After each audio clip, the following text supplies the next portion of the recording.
Hi guys and welcome back. Today I'll be telling you about statement of purpose, which is SOP, and letter of recommendation, which is LOR.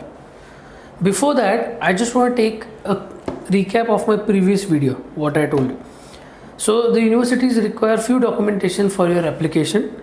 First is your 10th, 12th and graduation all mark sheets. Then comes your passport, front and last page, and then comes your CV. Now why I'm telling you about CV is CV is a backbone to write an SOP. Now how is that? I'll tell you. So CV should include your educational background, your career objective, your work experience as well as your project which you have done it in your final year. Now how that reflects in your SOP, I'll tell you in a while.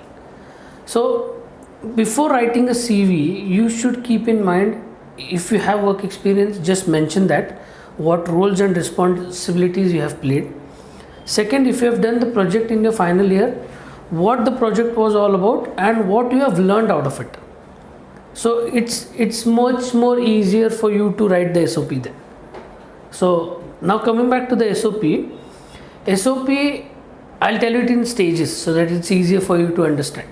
So first is your background, that how you started your education in terms of bachelor's, or if you want to go for master's, then you have to tell something about your 12th, that why you chose particular stream, for example commerce or science, and why you want to do master's or bachelor's after that. Second, if you have mentioned your project about the final year, then you should mention that what you have learned out of it, what was the project all about, and how it's going to help you to go for your master course. If you have work experience, then you can tell what are your job responsibilities, what you have learned out of it, where you working in a team, that how you are a team player and everything, because universities mostly look for that. SOP is basically a descriptive resume, you can say. Then you have to mention how the master course you are choosing is going to benefit you for your career. Now for example, if you are choosing a particular country, you can say, or a particular course, then you should tell why I am the person for that particular university or the course. So universities do check your background, that is he serious to come down here, is he a perfect fit for our university, and how it's going to benefit our university as well as yourself. So while writing SOP, you should keep that in mind. To conclude the SOP, you have to mention what are your future plans.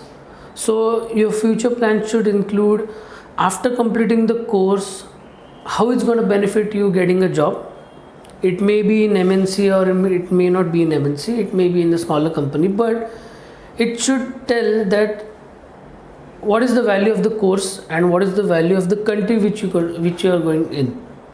So that will give an idea about what is the reputation of the university, or what is the country ranking, and what is the ranking of the university in total. So you have to mention what companies can hire you. So to conclude your SOP, you should mention what are the future prospects after completing the course. So for example, you can mention which companies can hire you after completing the course, or what roles and responsibilities you can take up in that particular companies. So that shows the value and the recognition of the university as well. So if you have any doubts, I am here to help. You can mention it in the comments and I can definitely help you for writing an SOP. Now coming back to the LORs, which is a letter of recommendations. Few universities require 2 letters of recommendations and few of them require 3 letters of recommendations.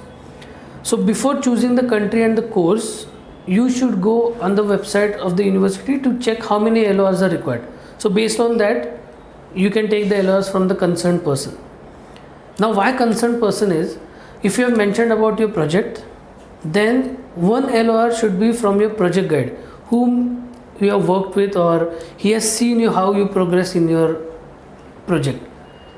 Second LOR, if you have work experience, then you can take it from someone who is at higher position than you and whom you have worked it in a team or on a project.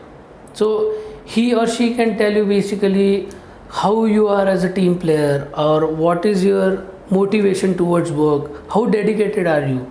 So if there are two LORs, one should be from your college, one should be from your work. If you don't have work experience, then take one from the professor from the college, but the professor's subject should be related to the master's course which you are going to study.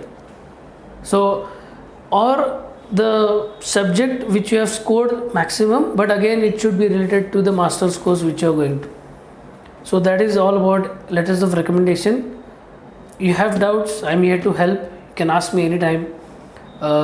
So I've received few questions from on my previous video. I just want to explain them. So first question was, is there any particular format for CV? Yes, there is a format for CV. You should start with your name, email and contact, that's it. Second comes is your career objective overall. Third is your educational background, which comes in the tabular form. Then comes your projects which you have done in your final year.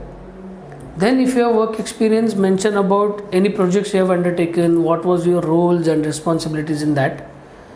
And in the end, you mention about your extracurricular activities or co-curricular activities, I would say. So co-curricular are better than extracurricular activities. If you have done any sports, mention that if it's state level or national level. And to end with, tell your personal details like your name, contact number, email address, your permanent address, and what languages you know. Second question is, what is the difference between a college transcript and a university transcript? So college transcript is basically on the college letter which is issued by the college which you are studying in, and which you can get it in a week's time. So at the time of application, college transcripts is okay, but for final application you require university transcripts which you have to apply in the university. It takes around 2 or 3 months to get it. It comes in the sealed envelope, stamped and signed on the university letterhead. If you have any more questions, do ask me. I am here to help you. This is Sandeep signing off. Thank you. See you.